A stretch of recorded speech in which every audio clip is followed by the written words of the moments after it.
David Walsh gets it eventually to Mark McHugh. Patrick McBrearty. Donegal need a little bit of a boost. A confidence booster arrives as Donegal get their second point of the match. Well, that was patience, wasn't it? Didn't seem to know where they wanted to go with it or what they wanted to do. Centre forward on the under-21 team that got to the All-Ireland a few seasons ago. Well capable of scoring this, and that's exactly what he's done. A while actually since either of these two teams scored, hasn't it? Robert Kelly lays it off to Ona Flaherty. Looking for O'Connor. Cool under pressure, Kildare. Johnny Doyle. Ball floating in. It's curling over the bar. Off the boot of Torrig O'Neill. It was a fantastic kick. That is from distance, coming across the ball. And Alaska. Well won on this particular occasion by Neil McGee from Guido. Comes instead to Ona Flaherty, going for his hat-trick of points. Ona Flaherty is the top scorer for Kildare. 2 points from play, 1 from a free. And the Lily Whites go 2 up. But brilliant work by Tomas Connor. That ball that came in was an ugly one. Very much 50-50. And yet he contested and broke it back out to Flaherty. He picked up the... To the out-rushing Frank McGlenn. Carl Lacey gets by the challenge of Flanagan. Hugh McGrillen stands between the goalposts. Oh, lovely layout. There's a chance for McHugh. He scored against Antrim. Brilliant save by Connolly. Here's Neil Gallagher. Back to McHugh. Chance here. Ryan Bradley. Ball is sent wide. Ona Flaherty lays it off to Eamon Callum. Will he go for it again? There's confidence. Having just missed one, he said to heck with it. I'll get this one. Kildare stretch their lead. Yeah, it's a great one. Lovely little pass inside from O'Flaherty. Opens it up. And that's the confidence you were talking about, Marty. Let's have a go at it. And he puts it over. And you have to say, unless Donegal can... To go back first, Neil Gallagher. Michael Hegarty having a go. Still in play. There's a chance here. The hard-working Mark McHugh finally puts it over the bar. We've been waiting a long time. This is Donegal's first score since the 8th minute. And we've now got 38, almost 39 minutes on the clock. And perhaps to celebrate that. Well, you'd have to say, Pat, if you weren't shown the scoreboard for that first half and just shown the pattern of play, you'd think Kildare were winning this by 10 or 12 points. Which, well, given the amount of possession they have, they probably should be. But, you know, I don't know whether to laugh or cry after seeing that first half. You know, Marty in commentary is normally infectious and upbeat and whatever like that. And halfway through the game, he called it entertaining, which it wasn't. Then he downgraded it after 20 minutes to interesting. And then he ended up, with 10 minutes to go, calling it tense and nail-biting. This was a real turkey of everything that's wrong about Gaelic football. You know, it's like going to the cinema and watching simultaneously a double helping of Hitchcock films. This was a horror show.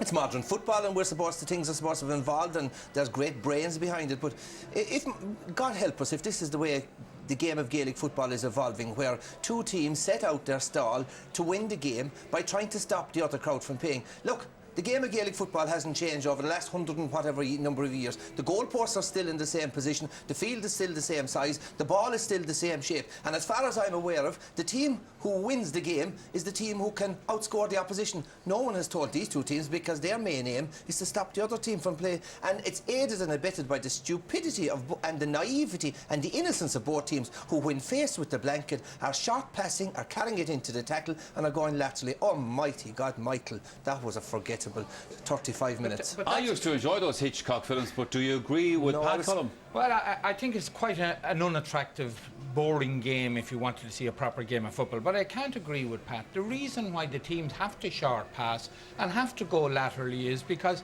if you take when Kildare are attacking, for example, people won't see that on the screen, but Kildare have a two-man full forward line. There's 4 Donegal players lining up in front of them. And any of the Kildare long balls, a lot of them were bad kicks anyway, any of the long balls that were being kicked in, you know, they were being swallowed up a lot of the time if they were broken out by the defenders. The reason why they can get back is because of the short passing. If they moved the ball quicker and kicked it quicker, they wouldn't be back. That's not true, because Donegal at all times have at least 12 players in their own half of the pitch. And we see that when Donegal are attacking, they never have anybody up supporting their full forward line. And we've picked out a few clips to illustrate this, gentlemen, because they in the first 20... And yet they turned down an early goal.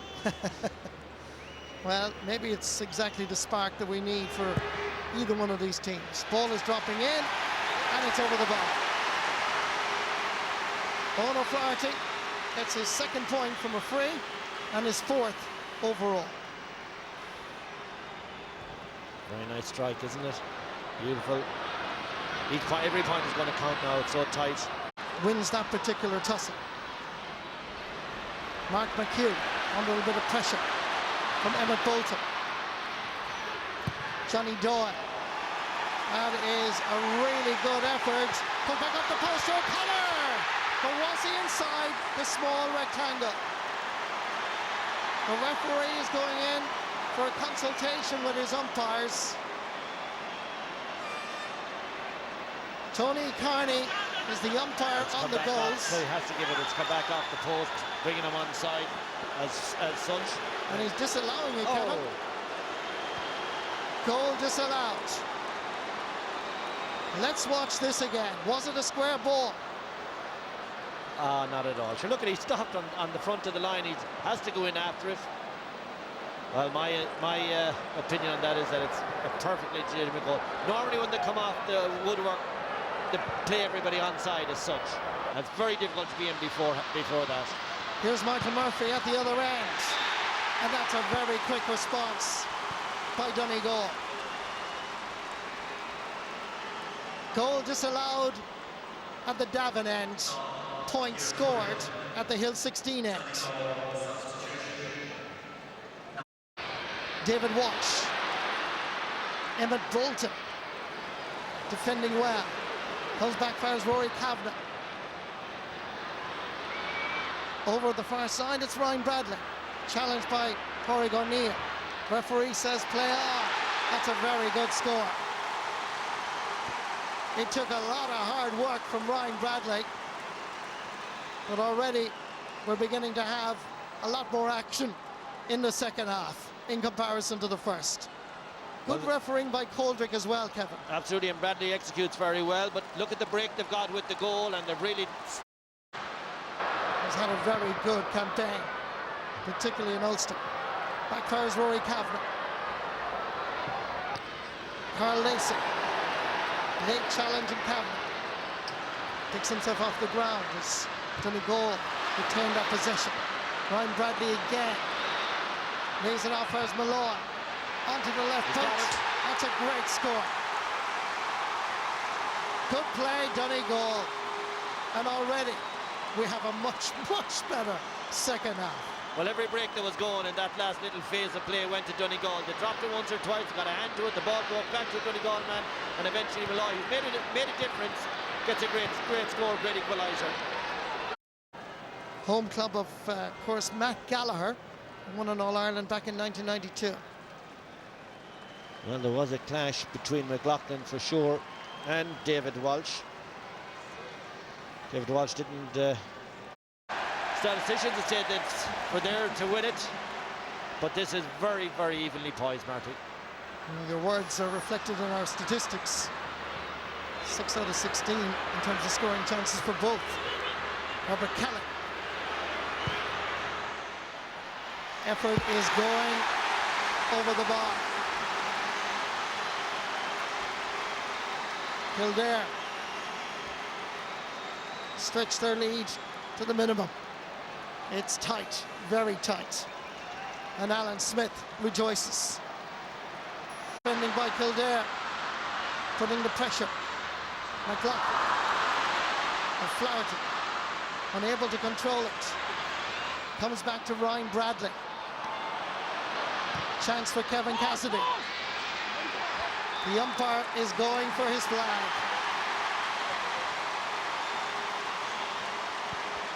All-Star 06 can afford a smile. Patient build-up by the Ulster champions. And a fine effort at the very end. It certainly was.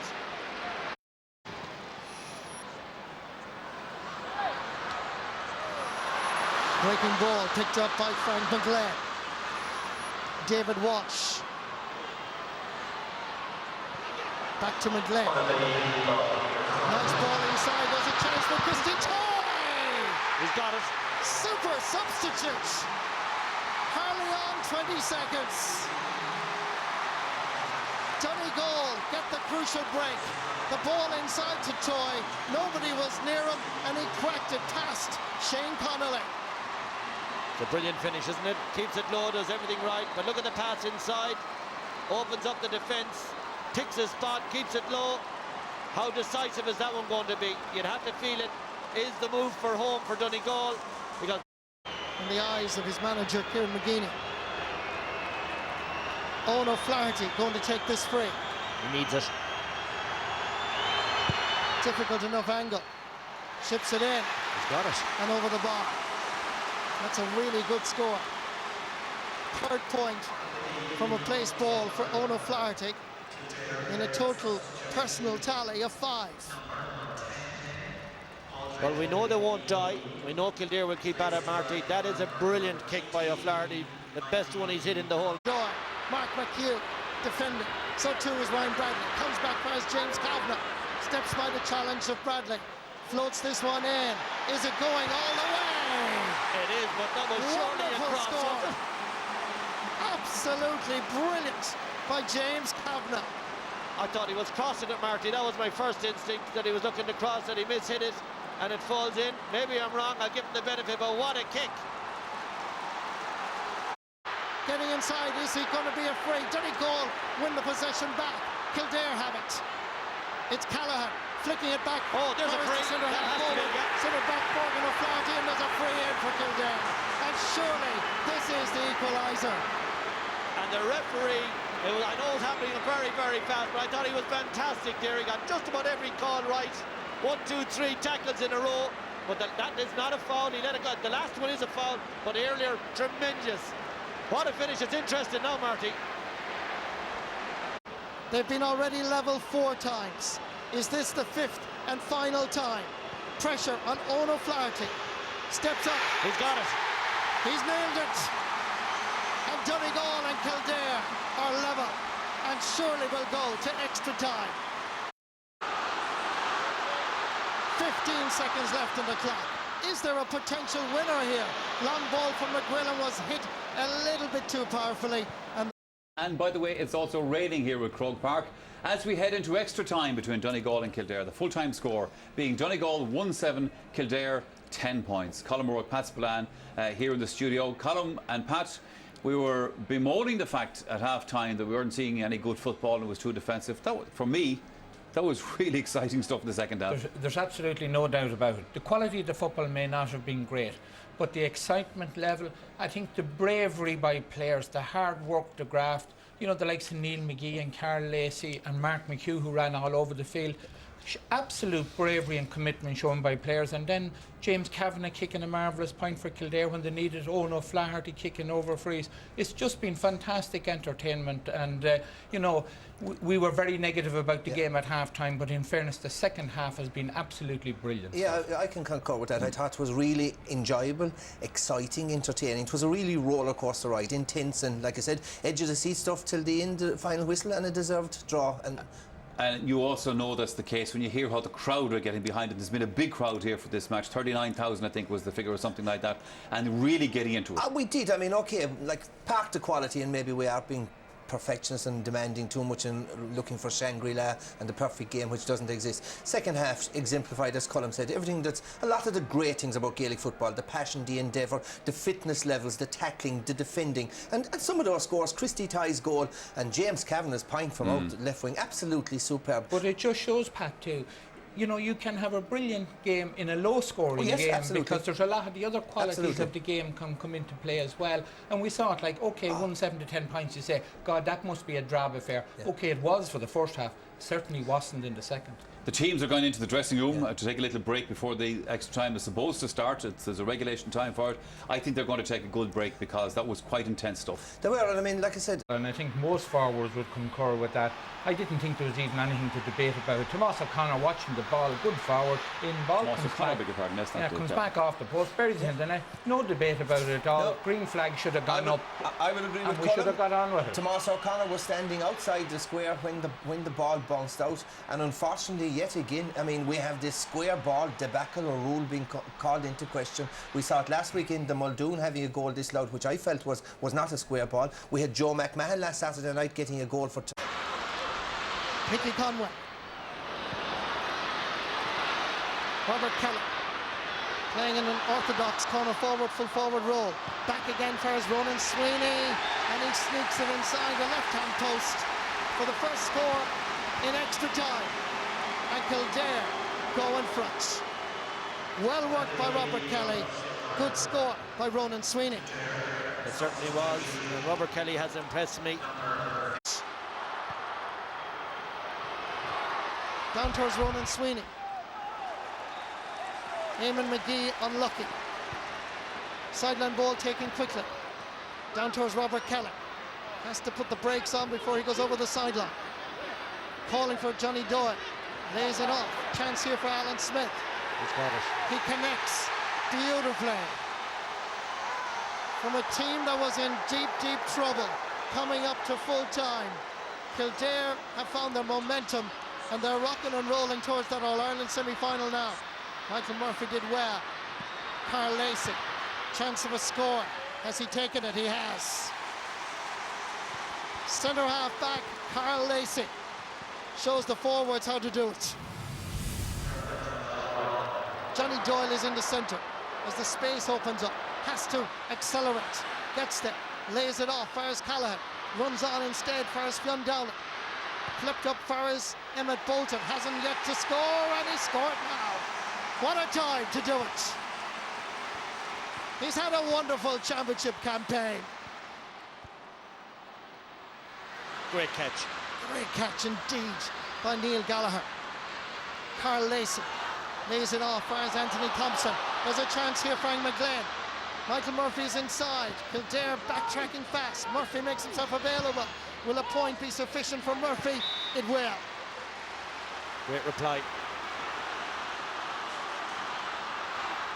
We're into injury time in the second period of extra time. This is a ball that has to be won. Michael Foley got a touch. Christy Toy. He's got it. He has it. He's nailed it. Here's the man. Wonderful score. Into injury time. Hit it beautifully. There's a minute and a half left. Rory Kavanagh clearly pushing. We're heading to the 21st minute. 111 to 14 points. Level 6 times. There's a chance here. Is that a foul? It looked like one, surely. Referee said no. Donegal have possession, and the free is given to the Ulster champions. Kevin Cassidy. They're looking for the winner. Donegal go forward. Hugh McGrillen is down injured. Donegal have possession. It's that man, Christy Toy. Sending it into the space. Morgan O'Flaherty has the situation read. Nice little chip up by Michael Murphy. That's beautiful. In the pressure cooker that he now plays in. Neil Gallagher has a chance here for Donegal. Rory Kavanagh gives it inside. No free given. As Emmett Bolton lining up as Neil McGee. Here's a chance. He has it. It's dropping over the bar. Kevin Cassidy has surely put Donegal in the All-Ireland semi-final. Deep into injury time. It's over. The referee blows the full-time whistle. Kevin Cassidy is the hero for the Ulster champions, and Kildare's journey in the 2011 championship has come to an end. Incredible scenes in Croke Park. Donegal 112, Kildare 14 points. Donegal are in the All-Ireland football semi-final. Carl Lacey is our man of the match, and Richard Lennon from SuperValu is here to hand over the award. Carl, congratulations, you look absolutely shattered. Yeah, that was heavy going now, you know, but the work has been done there. You know, we've done huge work there. You know, we've won Ulster. You know, there's massive belief there in the county at the moment, and you know, we want to go and push on. And you know, it showed there today. We dug deep, and thankfully we're over the finishing line at the end. We're a good bunch, and as I say, Jim and the whole management staff are really sticking by us, and as I say, we're sticking together, and it's just amazing what you can do when every man's pulling in one direction. I don't feel I have to address critics, you know, or pundits or anybody else. Like, we have a job to do. The job is to coach the team, to try and get the team to win games. You know, like what people say about us. You know, like there's, I don't know, many million people in Ireland, and everybody's got an opinion. I'm not going to try and change people's mind. Whatever they want to think, they can think. For us, we just have to focus on trying getting the best out of them, trying to get them winning games. And you know, so far to date, we've been managing to do that. It's sport. That's what happens. You get beat. You know, you get up and you go on with it again. Like, you know, that's what these fellas will do. Like, you know, it happens every year. You know, the 31 teams in Ireland and 31 teams in football. Like, you know, you get up and you get on with it. Like, it's hard to take. It's, you know, it's hard to talk about it afterwards. But that's sport. That was very realistic from him. I have to say, at a match, I don't remember so much tension in a crowd and drama towards the end. Pat Spillane, what did you make of it? Well, the first half was an absolute turkey of a first half to an awful game. But as the game progressed, it became enthralling, intense, interesting and entertaining. And it was edge of the seat stuff. So, I mean, it was very, very enjoyable, you know. It was very intense. It was a game of attrition where one team, in this case Donegal, ground down the other team, Kildare. Kevin, that was you shouting in the background with Marty there. You clearly were caught up in the drama of it. Yeah, I get the first half out of the way first. Yeah. It was poor stuff, but the contest, because of the gap in the scoring, it remained a contest. But in the second half then, it transformed into a magnificent contest. You know, it was real gladiators in the arena sort of stuff. Yeah. And I would suggest that, you know, Donegal never... Manager Jim McGuinness had some strong views on Kildare comments in the media this week. The one thing I would say, though, would be that we were very, very disappointed with was we got a phone call yesterday from some of the national papers, you know, to say that Kildare had rang them in relation to the referee and Donegal cynical fouling. And that article appeared in a lot of the papers today, you know. And it's very disappointing. The referees I mentioned before, the National League, are under phenomenal pressure, you know. And Kieran McGeeney as a player was, you know, a phenomenal player, and he didn't cry and he didn't whinge, you know. And we weren't very impressed by that as a group today, to read that and to see that. And we hope, we're happy with the referee that he didn't take the bait. The article was based on cynical fouling, and I think anybody who watched the match tonight there in relation to the Kildare players in the last 2 periods of extra time would say there was a lot of cynical fouling going on there, you know. So my point would be the referees have a tough job. We all know they have a tough job to do. But I think the place to do it is in coaching, on the coaching field. Do your business there, try and beat the opposition there, not through the media. Just to mention something that Jim McGuinness mentioned when he was in here, he was upset about comments coming from the Kildare camp accusing them of cynical fouling ahead of the game. Jim's... well, you know, you just have to watch the game, like, you know, every team sort of files one way or the other, like, you know. Jim knows where I am if he wants to chat to me, like. Was that an issue for you coming into this game, though? Did you think that Kildare or that Donegal were guilty of cynical fouling? Well, I know you'd have to sort of point that out to me, like somebody was sort of saying about cynical fouling, because I don't think I ever use that language. But whatever he has to put up on the wall, like, you know, I could talk about different things, like, you know, Donegal players say to me after the game and stuff like that, but that's childish, and Jim should know better. Kevin, had Jim McGuinness a point there? Well, he absolutely had, yeah. And Kieran says that, you know, he didn't say it, but a member of his management team did. I had a look at the papers when we were researching it, and Niall Carew was quoted on Saturday talking about this cynical fouling. By Donegal. And it puts immense pressure on the referees. It shouldn't have happened. I think that's crossing the boundary to a certain extent. And the evidence on this match, just on this match, was in fact that it was Kildare that took on the cynical fouling in extra time. They're up by 2 or 3 and they thought they'd hold out for home, and they picked up